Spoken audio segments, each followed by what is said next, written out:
They were supposed to lead their teams to glory, but instead, they're draining millions while sitting on the bench or sleepwalking through games. These players cashed in big, but the return on investment? Brutal, bloated contracts, broken bodies and busted dreams. These are the worst contracts in the NBA right now. Let's start with the man who went from the process to the problem, Joel Embiid. Once feared across the league, now he's feared for a different reason, that he might never be the same again. Embiid, the 2023 MVP, was supposed to be the face of the Sixers' championship hopes. Instead, he's become the face of fragile greatness. In 2025, he played just 19 games, and when he did, it looked like someone had swapped out the league's most dominant big man for a tired, sluggish version with no lift and no fire. His mobility was gone, his defense non-existent. Guards ran by him like he was a statue, and he couldn't protect the paint if his life depended on it. It was painful to watch. What's worse is that Philly committed long-term. In 2024, the Sixers gave Embiid a massive 3-year, $193 million extension. That contract runs until 2029 and ends with Embiid earning nearly $70 million at age 35. The problem? His body is breaking down. Knee injuries, surgeries, and now rumors of advanced treatments like low-level radiation therapy and bone correction. Surgeries are floating around. Embiid is turning into a medical experiment, and the Sixers are footing the bill. This isn't just bad luck, it's a ticking time bomb. But as bad as Embiid's situation is, he's not dragging the Sixers down alone. Enter Paul George, the 35-year-old wing who once locked up stars and dropped 25 with ease.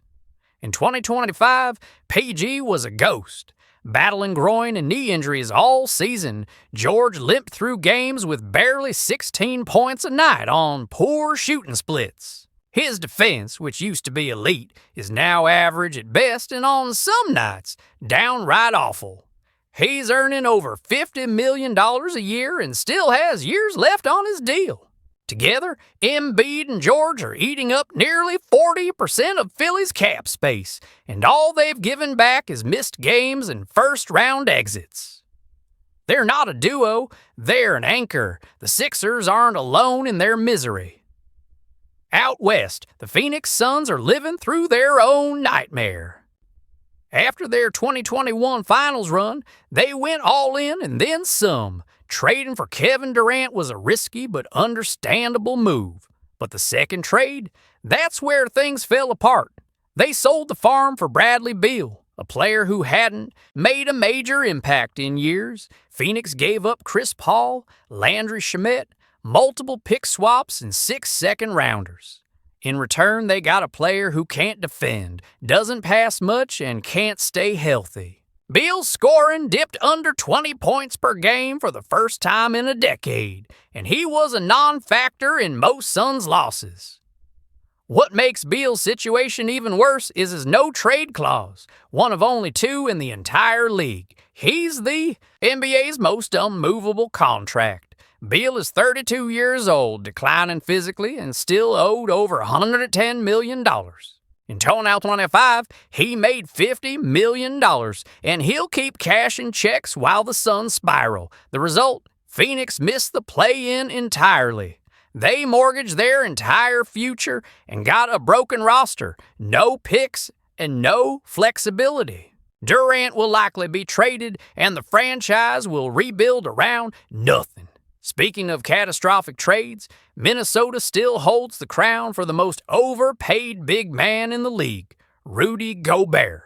Yes, Gobert won Defensive Player of the Year again in 2024. But let's be real, he is the definition of a one-dimensional player. He can't shoot, can't pass, and has been exposed in the playoffs time and time again.